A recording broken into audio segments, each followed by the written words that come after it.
इकाई 2 अध्याय 3 जनसंख्या संगठन। पहला क्वेश्चन है सही विकल्प चुनिए। पहला क्वेश्चन है आयु वर्ग समूह जो कार्यशील जनसंख्या का प्रतिनिधित्व करता है। तो हमने इससे पहले वाले लेसन में भी अध्याय में भी देखा था। तो देखते हैं ऑप्शंस क्या क्या हैं। अ है 15 से 65, ब है 15 से 66, स है 15 से 64 और द है 15 से 59। तो इसका करेक्ट आंसर होगा 15 से 65।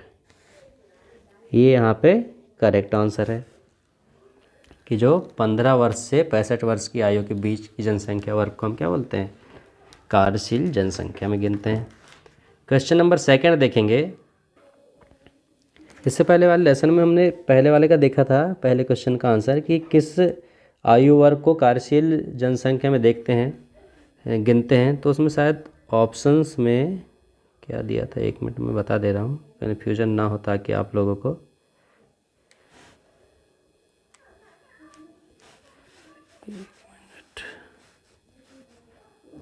ये कि कार्यशील जनसंख्या, यहाँ पे हमारे पास ऑप्शन ही था 15 से 59, इसलिए हमने इसे चुनना पड़ा था क्योंकि ये सही जोड़ी है। तो इसका सही उत्तर अगर देखा जाए तो क्या होगा, 15 से 65 वर्ष। ओके, अगले क्वेश्चन पे चलते हैं। क्वेश्चन नंबर सेकंड, विश्व में सर्वाधिक लिंग अनुपात वाला देश है। तो इसका करेक्ट आंसर क्या होगा, ऑप्शंस देखते हैं। लेटोविया, जापान, संयुक्त अरब अमीरात और आखिरी ऑप्शन है फ्रांस। तो इसका करेक्ट आंसर हो जाएगा लेटोविया। लेटोविया की सर्वाधिक लिंग अनुपात है, मतलब कि हाईएस्ट सेक्स रेशियो वाली कंट्री कौन सी है, लेटोविया। यहाँ पर लगभग 100 महिलाओं में सिर्फ 85.49 पुरुष होते हैं। ओके स्टूडेंट्स, तो सबसे अधिक सेक्स रेशियो किस कंट्री का है, लेटोविया का। 100 महिलाओं में लगभग 85.49 पुरुष ही मिलते हैं वहाँ पर। ओके, क्वेश्चन नंबर थर्ड देखेंगे। संयुक्त अरब अमीरात के लिंग अनुपात में निम्न होने का कारण है। और हम एक बात तो आप लोग को बता दूं मैं कि संयुक्त अरब अमीरात मतलब कि यूएई का लिंग अनुपात मतलब कि सेक्स रेशियो सबसे कम है। तो उसके कम होने का क्या कारण है हमें ये बताना है।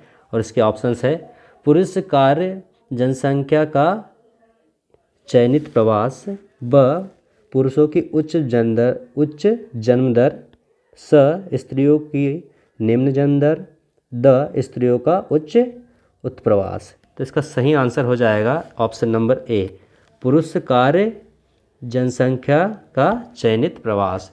क्योंकि वहाँ पर पुरुष वर्ग के लिए बहुत सारे अवसर हैं काम करने के, इसलिए वहाँ पर प्रवास बहुत ज़्यादा पुरुषों का होता है। इस कारण से वहाँ का लिंग अनुपात बहुत निम्न है। पुरुषों की संख्या महिलाओं की जनसंख्या के कंपेयर में बहुत अधिक है।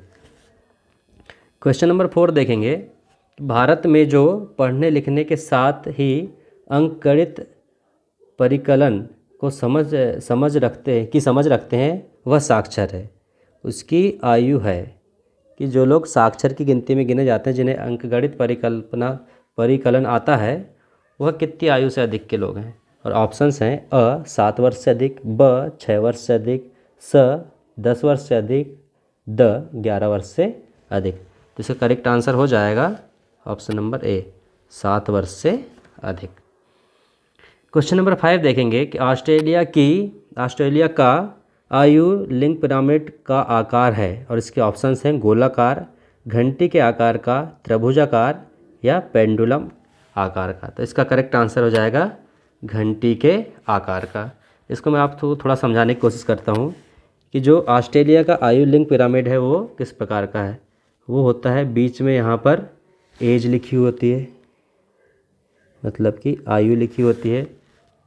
जैसे कि मान के चलिए 0 से 2 वर्ष यहाँ नीचे लिखा हुआ है। एक साइड फीमेल का रहता है और दूसरे साइड मेल का रहता है।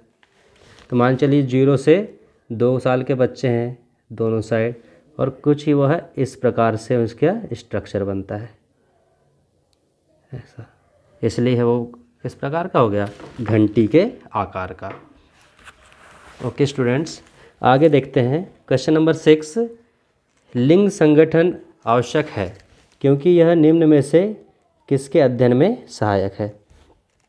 इसके ऑप्शंस है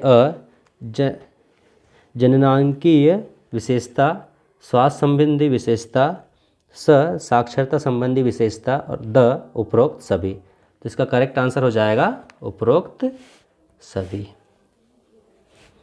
ओके, क्वेश्चन नंबर 7 देखेंगे।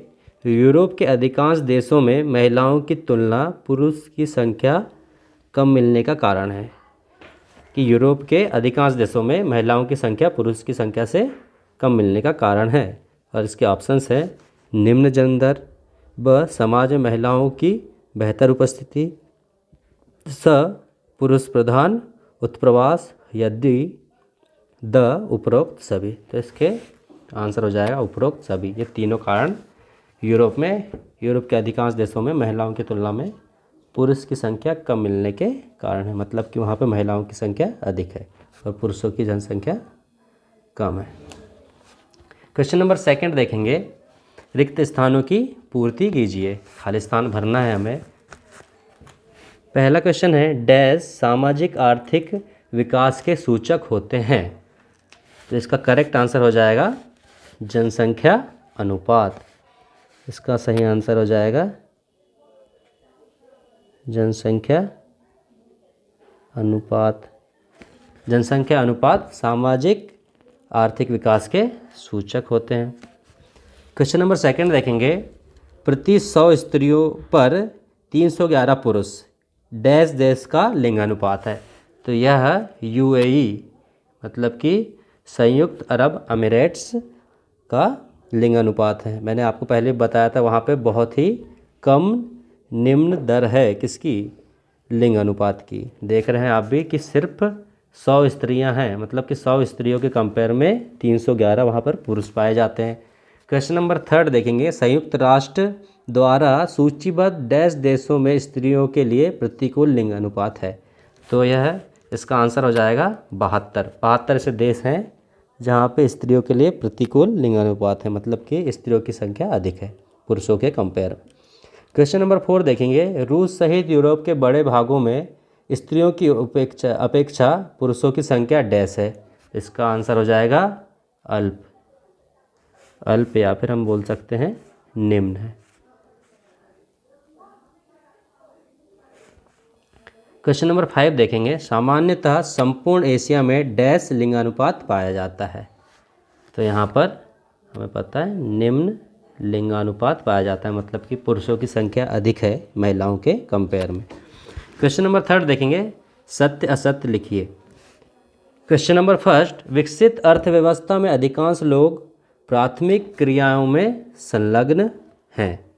तो ये बिल्कुल ही क्या है, इनकरेक्ट है, यह गलत है, रॉन्ग है, क्योंकि विकसित नहीं विकासशील या फिर अविकसित अर्थव्यवस्था में अधिकतर लोग प्राथमिक क्रियाओं में संलग्न होते हैं। क्वेश्चन 2 देखेंगे। प्रौद्योगिकी एवं वैचारिक विकास से जुड़े कार्य चतुर्थक क्रियाएं हैं। तो यह बिल्कुल सत्य है। क्वेश्चन 3 देखेंगे। एशियाई देशों में लिंग अनुपात स्त्रियों के अनुकूल है। बिल्कुल गलत बात है ये, क्योंकि यहाँ पर सेक्स रेशियो कम है एशियाई देशों में खासकर। क्वेश्चन 4 देखेंगे। विश्व का औसत लिंग अनुपात प्रति 100 पुरुषों पर 102 स्त्रियां हैं। ये बिल्कुल गलत बात है। क्वेश्चन नंबर 5 देखेंगे। संयुक्त अरब अमीरात मतलब कि यूएई में विश्व का सबसे कम लिंगानुपात दर्ज है। ये पहले ही आपको बता दिया हूँ मैंने, ये बिल्कुल सही बात है। क्वेश्चन नंबर 4 देखेंगे। एक शब्द या एक वाक्य में उत्तर दीजिए। क्वेश्चन 1, विकासशील अर्थव्यवस्था में लोग कौन सी क्रियाकलापों में अधिक संलग्न होते हैं। तो हमें पता है कि विकासशील देश या फिर अविकसित देश में अधिकतर लोग प्राथमिक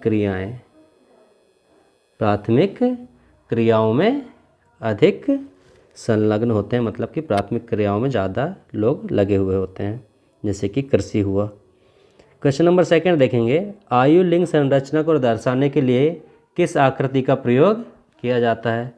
इसका सही आंसर हो जाएगा पिरामिड। पिरामिड आकृति का प्रयोग किया जाता है। घंटी के आकार का आयुलिंग पिरामिड किस प्रकार की जनसंख्या को, यहाँ पे किस प्रकार नहीं, किस देश की जनसंख्या को दर्शाता है? तो इसका करेक्ट आंसर हो जाएगा ऑस्ट्रेलिया। पहले ही आपको ये भी बताया है मैंने कि ऑस्ट्रेलिया का लिंगानुपात घंटी के आकार को से दर्शाया जाता है। क्वेश्चन नंबर 4 देखेंगे, जनसंख्या का ग्रामीण एवं नगरीय विभाजन किस आधार पर होता है? तो इसका करेक्ट आंसर हो जाएगा निवास के आधार पर। निवास के आधार पर। क्वेश्चन नंबर 5 देखेंगे, आज के लिए आखिरी क्वेश्चन है ये कि नगरीय क्षेत्र का कोई एक कार्य लिखिए। नगरीय क्षेत्र का कोई एक कार्य लिखिए। तो जितने भी गैर प्राथमिक कार्य हैं वो सारे किस में जाएंगे? नगरीय क्षेत्र का कार्य, मतलब कि कृषि को छोड़कर सारे अधिकतर कार्य किस में आ जाएंगे? नगरीय क्षेत्र के लोगों के। तो ये हमारा आज का आखिरी क्वेश्चन था। धन्यवाद।